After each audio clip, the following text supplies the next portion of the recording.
AG ನ್ಯೂಸ್ಗೆ ಸ್ವಾಗತ. ಸ್ವಾಮೀಜಿ ಒಬ್ಬರಿಂದ ಚುನಾವಣೆ ಗೆಲ್ಲಿಸಲು ಸಾಧ್ಯವಿದೆ. ಎಲ್ಲ ಸಮಾಜದ ಬೆಂಬಲದಿಂದ ಜನಪ್ರತಿನಿಧಿ ಆಗುತ್ತಾರೆ. ಶೋಷಿತ ವರ್ಗದ ಮಹಾ ಒಕ್ಕೂಟ 2A ಮೀಸಲಾತಿ ವಿರೋಧಿಸಿದೆ. ಸರ್ಕಾರದ ಸಾಧಕ ಬಾಧಕ ಪರಿಶೀಲನೆ ಮಾಡಿ ನಿರ್ಧಾರ ನೀಡಬೇಕಾಗಿದೆ ಎಂದು ಪಂಚಮಸಾಲಿ ಸ್ವಾಮೀಜಿಗೆ ಸಚಿವ ಕೆಎನ್ ರಾಜಣ್ಣ ಟಾಂಗ್ ಕೊಟ್ಟಿದ್ದಾರೆ. ಸರ್ಕಾರದ ವಿರುದ್ಧ ಜಯ ಮೃತ್ಯುಂಜಯ ಶ್ರೀಗಳು ನೀಡಿದ ಹೇಳಿಕೆಗೆ ಬೆಳಗಾವಿಯಲ್ಲಿ ಮಾತನಾಡಿದ್ರು.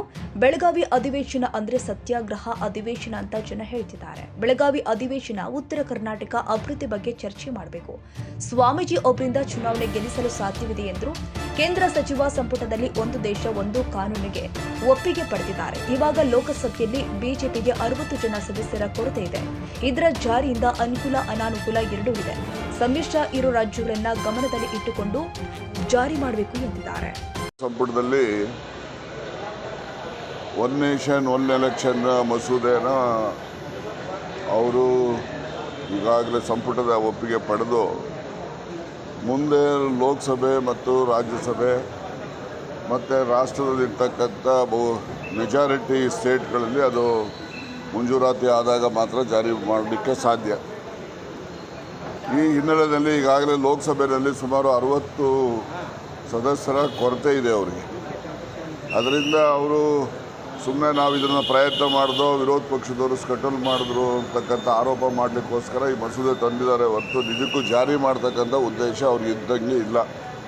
ಆದರೆ ಜಾರಿ ಮಾಡೋದರಿಂದ ಅನುಕೂಲ ಅನಾನುಕೂಲಗಳು ಎರಡೂ ಇರ್ತವೆ. ಈ ಮುಂದೆ ಕೆಲವೊಮ್ಮೆ ಕೆಲವು ರಾಜ್ಯಗಳಲ್ಲಿ ಕೊಯ್ಲೇಷನ್ ಗೌರ್ಮೆಂಟ್ಗಳು ಬರ್ತವೆ. ಅಲ್ಲಿ ಅವರ ಒಂದು ವ್ಯತ್ಯಾಸದಲ್ಲಿ ಏನಾದರೂ ಸರ್ಕಾರಗಳು ಬಿದ್ದೋದಾಗ ಚುನಾವಣೆಗಳಿಗೆ ಹೋದಾಗ ಮತ್ತು ಹೇಗೆ one nation one election continue ಮಾಡೋಕ್ಕಾಗ್ತದೆ. ಹೀಗೆಲ್ಲ ಕೆಲವು ತಾಂತ್ರಿಕವಾಗಿ ಮತ್ತು ಪ್ರಾಕ್ಟಿಕಲ್ ಡಿಫಿಕಲ್ಟೀಸ್ ಇರ್ತವೆ.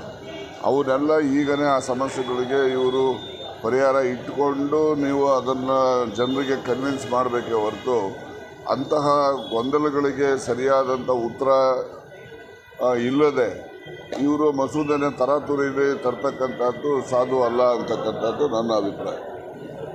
ವಿಚಾರ ಮತ್ತು ಪಂಚಮಸಾಲಿ ವಿಚಾರದಲ್ಲಿ ನೋಡಿ, ಈಗ ಬೆಳಗಾವಿ ಅಧಿವೇಶನ ಅಂತ ಹೇಳಿದ್ರೆ ಬರೀ ಸತ್ಯಾಗ್ರಹಗಳ ಅಧಿವೇಶನ ಅಂತಕ್ಕಂಥ ರೀತಿಯಲ್ಲಿ ಜನ ಮಾತನಾಡಲಿಕ್ಕೆ ಹೊರಟಿದ್ದಾರೆ. ಬೆಳಗಾವಿ ಅಧಿವೇಶನದಲ್ಲಿ ಉತ್ತರ ಕರ್ನಾಟಕದ ಸಮಸ್ಯೆಗಳ ಬಗ್ಗೆ ಹೆಚ್ಚು ಚರ್ಚೆ ಆಗಬೇಕು ಮತ್ತು ಈ ಭಾಗದ ಜನರ ಒಂದು ಯಶಸ್ಸಿಗೆ ಶ್ರೇಯಸ್ಸಿಗೆ ಬೇಕಿರ್ತಕ್ಕಂಥ ತೀರ್ಮಾನಗಳನ್ನು ತೆಗೆದುಕೊಳ್ತಕ್ಕಂಥ ರೀತಿಯಲ್ಲಿ ಬೆಳಗಾವಿ ಅಧಿವೇಶನ ನಡಿಬೇಕು ಅಂತಕ್ಕಂಥದ್ದು ಜನರದು ನಮ್ಮೆಲ್ಲ ಶಾಸಕರು ಆ ಒಂದು ಬಯಕೆ ಇದ್ದರೂ ಕೂಡ ಈ ರೀತಿಯ ವಿಚಾರಗಳನ್ನು ಮುಂದು ಮಾಡಿ ಸದನದಲ್ಲಿ ಚರ್ಚೆಗೆ ಅವಕಾಶ ಇಲ್ಲದೆ ಗೊಂದಲ ಸೃಷ್ಟಿ ಮಾಡ್ತಕ್ಕಂಥದ್ದು ಯಾರಿಗೂ ಕೂಡ ಶೋಭೆಯನ್ನು ತರುವಂಥದ್ದಲ್ಲ. Thank you. ಸರ್ಕಾರ ಲಿಂಗಾಯತ ವಿರೋಧಿ ಅಂತ ಸ್ವಾಮೀಜಿ ಹೇಳ್ತಾರೆ. ಆಯ್ತಪ್ಪ, ಸ್ವಾಮೀಜಿ ಒಬ್ಬರೇ ಗೆಲ್ಸೋಕ್ಕಾಗ್ತದ?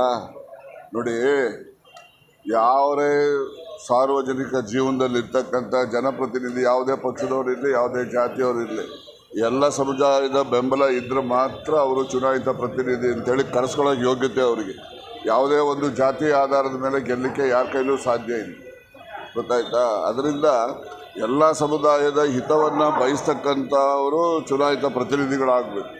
ಅವರು ನಾಳೆ ಪ್ರತಿನಿಧಿ ಆಗಬೇಕಾದ್ರೂ ಕೂಡ ಎಲ್ಲ ಸಮುದಾಯದ ಬೆಂಬಲ ಇದ್ದರೂ ಮಾತ್ರ ಸಾಧ್ಯ ಆಗ್ತದೆ. ಯಾವುದೋ ಒಂದು ಸಮುದಾಯ ಇರ್ಬೋದು, ಹೆಚ್ಚು ಸಂಖ್ಯೆಯಲ್ಲಿ ಇರ್ಬೋದು, ಅಂದರೆ ಬಹುಸಂಖ್ಯಾತರೇ ಅಧಿಕಾರಕ್ಕೆ ಬರ್ತಾರೆ ಅಂತಕ್ಕಂಥದ್ದು ಸುಳ್ಳು. ಶೋಷಿತ ಸಮುದಾಯಗಳ ಮಹಾ ಒಕ್ಕೂಟ ಸಿಎಂಗೆ ಒಂದು ಮನವಿ ಸಲ್ಲಿಸಿದೆ. ನೆನ್ನೆನೂ ಕೂಡ ಹೇಳಿದೆ ಜಾತಿ ಗಣತಿ ವರದಿ ಮೊದಲು ಜಾರಿ ಮಾಡಿ ಆ ಬಳಿಕ ಒಂದು ಪಂಚಮಸಾಲಿ ಬಗ್ಗೆ ತೀರ್ಮಾನ ಮಾಡಿ. ನೋಡಿ, ಇದು ಭಾಳ ಕ್ಲಿಷ್ಟಕರವಾಗಿರ್ತಕ್ಕಂಥ ವಿಚಾರ ಇದೆ. ಸುಮ್ಮನೆ ಆಫ್ ಹ್ಯಾಂಡ್ ಆಗಿ ಯಾವುದೇನೋ ಒಂದು ತೀರ್ಮಾನವನ್ನು ಪ್ರಕಟ ಮಾಡಲಿಕ್ಕೆ ಆಗೋದಿಲ್ಲ.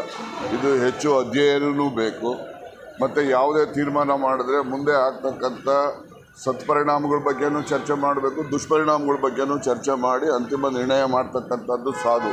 ಒಂದು ತೀರ್ಮಾನ ಮಾಡಿದ್ಮೇಲೆ ಮತ್ತೆ ಅದು ವಾಪಸ್ ತಗೊಳ್ಳೋಕ್ಕಾಗೋದಿಲ್ಲ.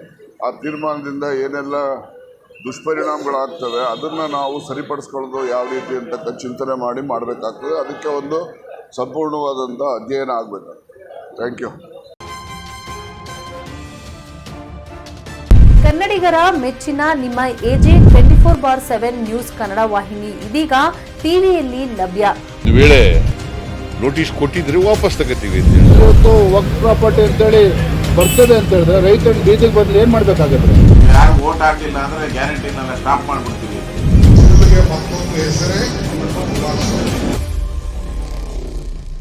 ಕರ್ನಾಟಕ ಮತ್ತು ದೇಶ ವಿದೇಶ 360 ಡಿಗ್ರಿ ಸುದ್ದಿ ಹಾಗೂ ಉತ್ತರ ಕರ್ನಾಟಕ ಬೆಳಗಾವಿ, ಬಾಗಲಕೋಟೆ, ಧಾರವಾಡ, ಹಾವೇರಿ, ಗದಗ, ಬಿಜಾಪುರ ಜಿಲ್ಲೆಯ ಕ್ಷಣ ಕ್ಷಣದ ವಿವರವನ್ನ ಪಡೆಯುವುದಕ್ಕೆ AJ 24/7 ನ್ಯೂಸ್ ಕನ್ನಡ ವಾಹಿನಿಯನ್ನ ಲೈಕ್ ಮಾಡಿ, ವಿಡಿಯೋಗಳನ್ನ ಶೇರ್ ಮಾಡಿ, ಕಮೆಂಟ್ ಮಾಡುವ ಮೂಲಕ ನಮ್ಮ ವಾಹಿನಿಗೆ ಸಹಕಾರ ನೀಡಿ ಮತ್ತು ಚಾನೆಲ್ ಅನ್ನ ಸಬ್ಸ್ಕ್ರೈಬ್ ಮಾಡಿ.